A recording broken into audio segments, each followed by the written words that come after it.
Good morning. My name is Andrew Johnston. I'm the president of Academia Cristo. As Ben said before, it's really a privilege to be with you here and also with those who are connecting online. Today we're going to answer a question. What is power? That word gets used pretty often.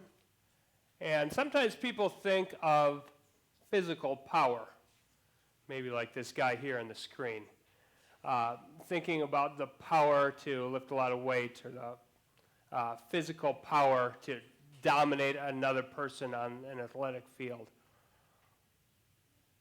But we're not going to talk about that kind of power today. Maybe even more often in today's world, we talk about a different kind of power, political power. Who's in power? Who's going to be in power? And you think about people like this. But we're not going to talk about them either. Other people can do that. And other times, we talk about money as being powerful. If you have money, you can do a lot. So you might think about someone like this guy here on the screen. It's a powerful guy. We're not going to talk about him either. Today, instead, we're going to talk about spiritual power, not political power, physical power, or economic power. We're going to talk about the kind of power that only Jesus can give. We're going to talk about the kind of power that doesn't change with your mood or your situation, doesn't change with election results, and doesn't get adjusted as your bank account goes up and down. We're going to talk about the kind of power for prisoner Paul and Timothy as they dealt with their own vulnerabilities and problems and temptations and found power in something that was changeless and timeless and lasted forever. We're going to focus on the words of 2 Timothy chapter 1, verses 7 and 8. They're the words that are on the screen here. This is prisoner Paul writing to a younger man to whom he had been a mentor named Timothy. This is what Paul writes. For God did not give us a spirit of timidity, but a spirit of power, of love, and of self-discipline. So do not be ashamed about our Lord or ashamed of me, his prisoner, but join with me in suffering for the gospel by the power of God. These words here were written by one of the most powerful characters of the Bible.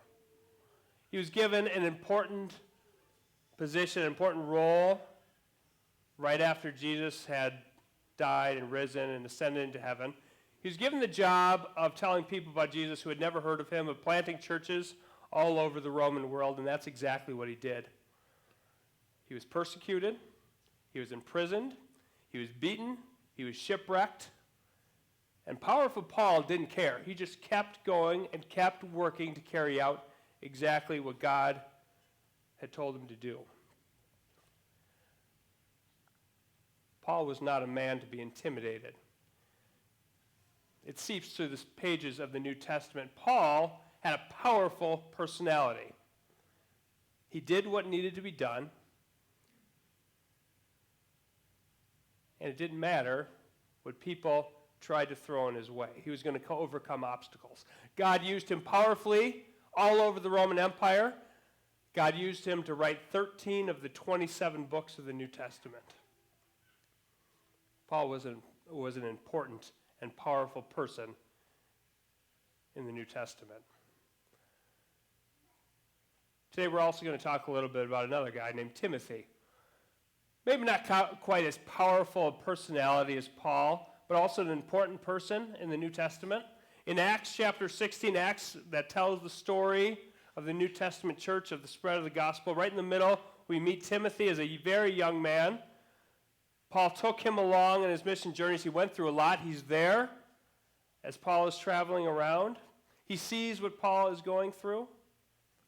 He's listed as a co-author in 6 of the 13 letters that Paul wrote. He's the only person to be the recipient of two letters that are part of the Bible today that bear his name.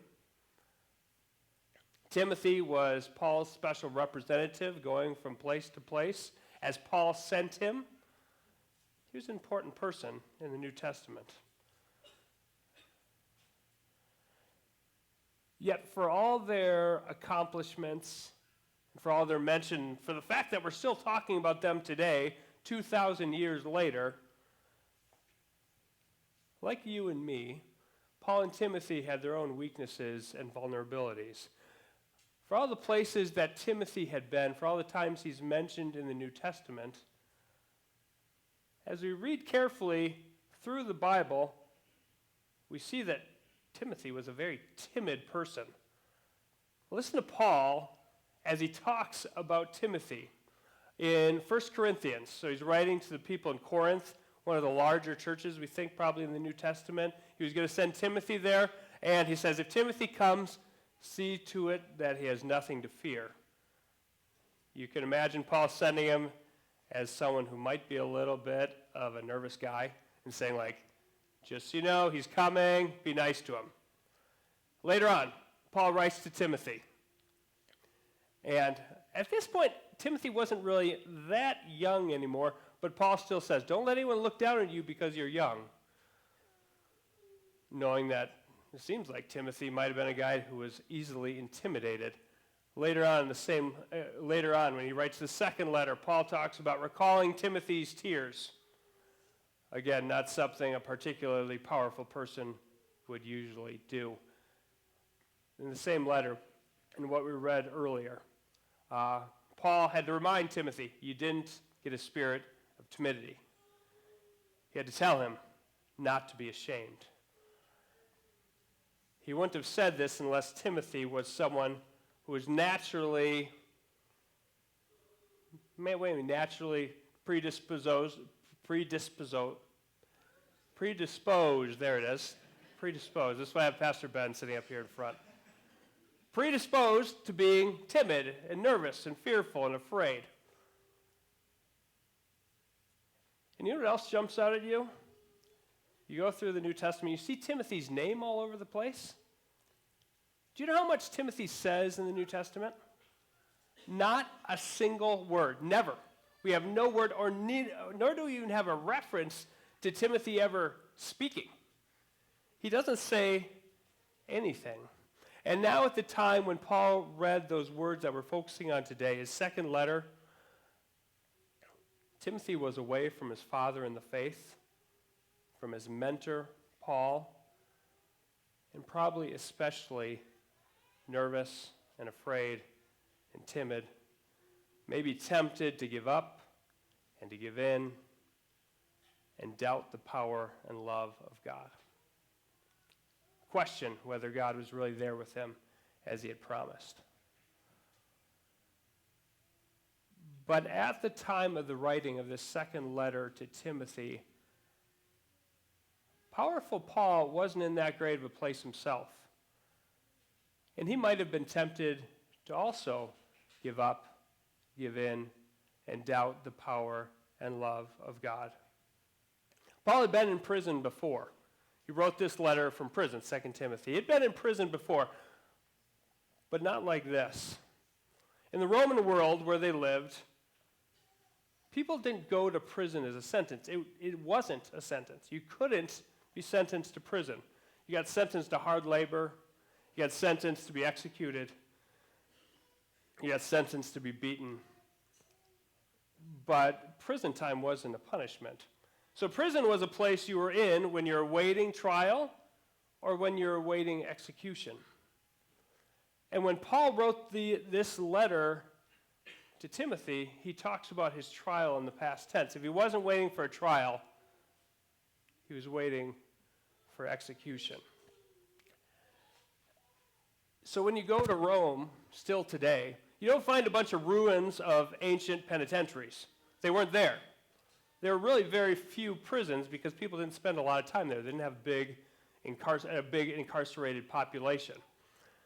And because of that, we can be relatively certain where Paul wrote this second letter to Timothy from when he talks about being in prison.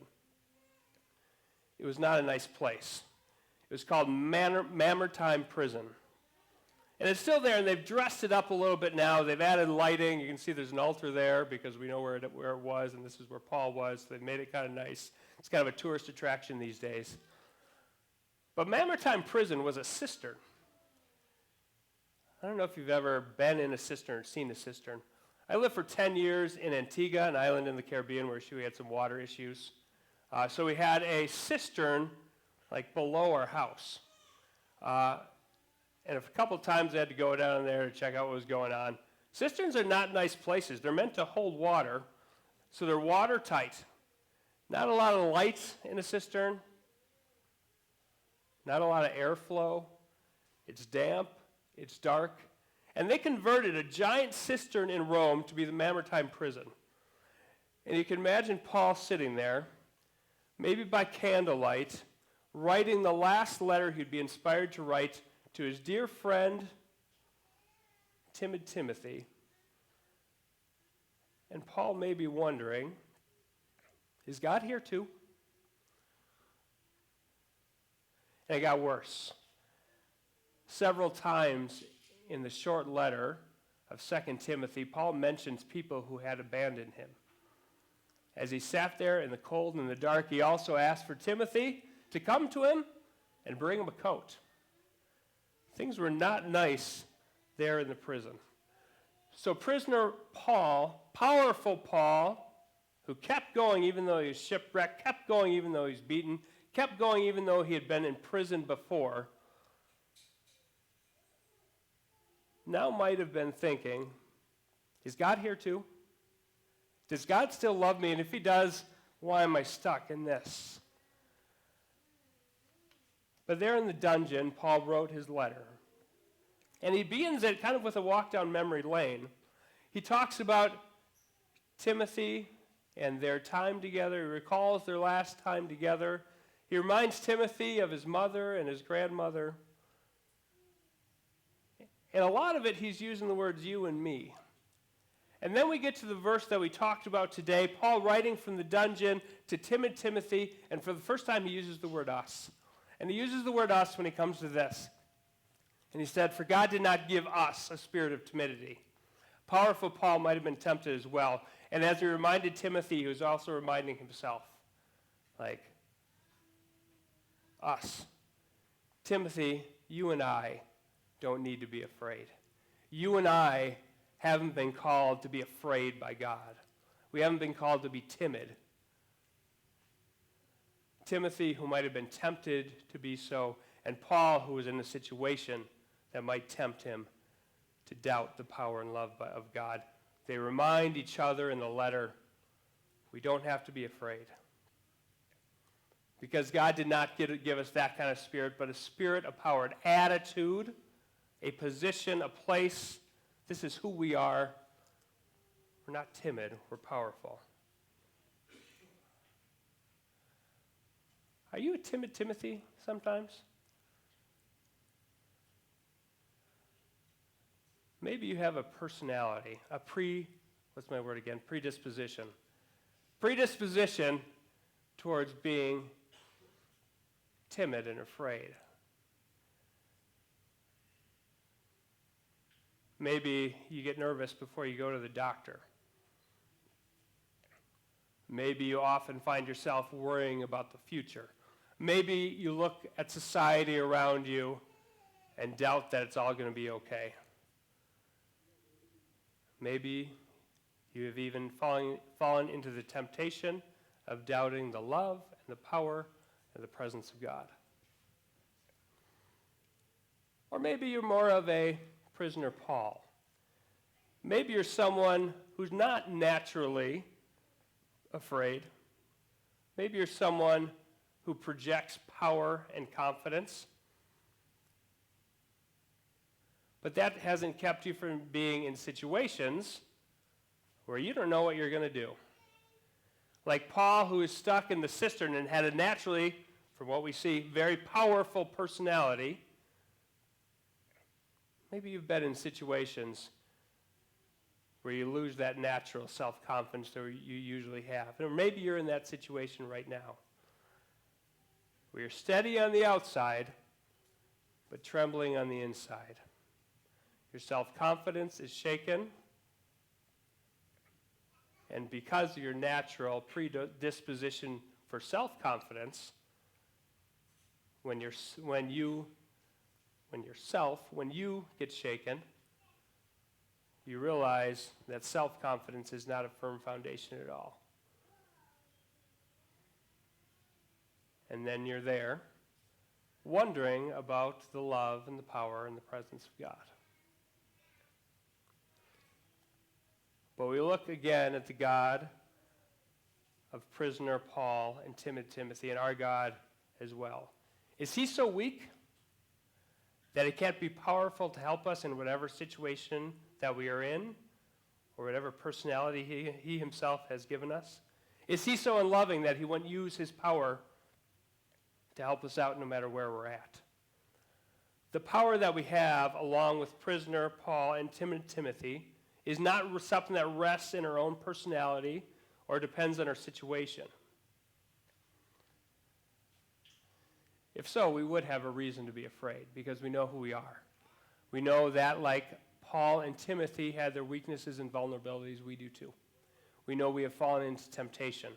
We know that we don't deserve God's love. We don't deserve that he use his power for our good.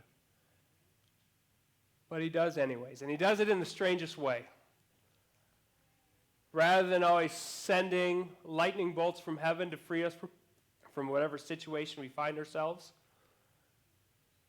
rather than zapping us with a dose of self-confidence, he instead decided to come to us in a message, in a word, in a reminder.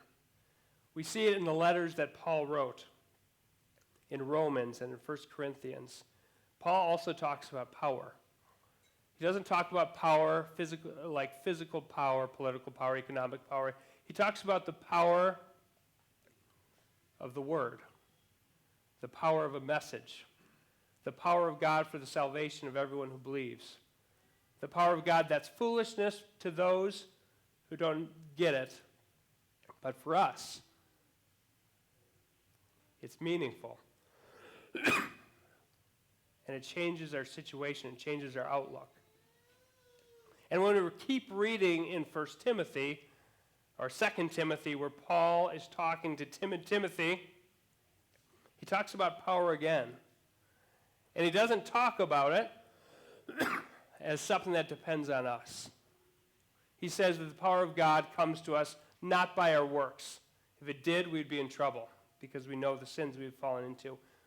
But it doesn't depend on us. Imagine if it did. Every time we started to doubt God, God's power would decrease. But that's not the way it works. It's given by grace, not because we deserve it. The power of God is not temporary. It's not something that rises and falls. It's not something that changes with our circumstance or day by day. It's something that God had in mind before the beginning of time, and he had in mind for you. It is not something that depends on anyone other than the Son of God. It depends on what Jesus did. It's not a feeling. It's based on a fact. It's not something that is an emotion. It's based on an action. It's what Jesus did. It's the fact that God's own Son was born in a real place in a real time. Lived perfectly in our place. Suffered and died. Even though he was powerful enough not to, he put aside his power to do something even more important. He received the punishment of our sin, the punishment for every time that we've fallen into the temptation of doubting who God is and what he's done. He died for those sins so that there's no guilt anymore left for us. And then he rose again with power to show us that it's eternal and it's life-giving and it matters and it's for you and it's for me. And that's what it means for us still today. We've already talked about what it doesn't mean, right? It doesn't mean any of these things. those people that we had on the screen before. Some people, in a misguided interpretation of what God says, think that, God will always give us spiritual health if we're in him. There's no such promise in the Bible. God does not promise to give us spiritual strength that lasts forever. We'll have weak times. We will get sick. We will not always be strong physically. God doesn't promise political power. He doesn't promise that in this country there will always be a person of faith and power. He never says it. God doesn't promise economic power and prosperity to people of faith. To some people he blesses. He blesses some people with economic blessings, and that's fine and good, but he doesn't promise it to all of us. That's not the kind of power that God comes to us with. The power is different, and it's better. Weak human beings suffer. We get sick. Physical power isn't forever. Politics can change. Election results can vary who's in power and what they do. Economic power can come and go with the stock market, with the economy. Those things come and go. The power that God offers us is eternal and timeless. The power that God offers us is something that we have no matter the situation or the circumstance, no matter our predisposition or personality. The power that God offers us is the power of the cross. We sang about it before, that we have no guilt in life and no fear in death. We don't have to worry that God is punishing me because I wasn't good enough yesterday, so I'm going to have trouble today. We don't have to live life in fear of death because we know, as we read in the Bible and as we recognize what Jesus did, as we remember the power of the message of the gospel, that the grave is just the gateway to heaven. And the power that God gives us is not just a selfish thing. It's not just for me. In 1 Timothy chapter 1, Paul talks about a spirit of power, but also a spirit of love and a spirit of self-discipline.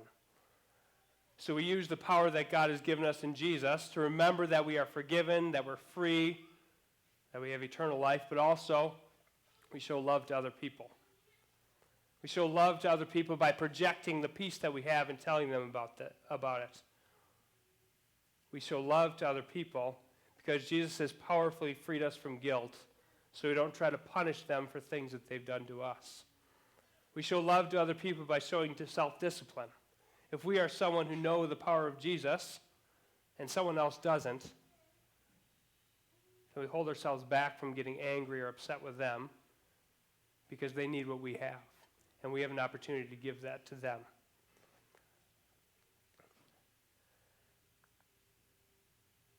I think probably all the people in this room are probably tempted in one way or the other, right? Maybe we're more like timid Timothy.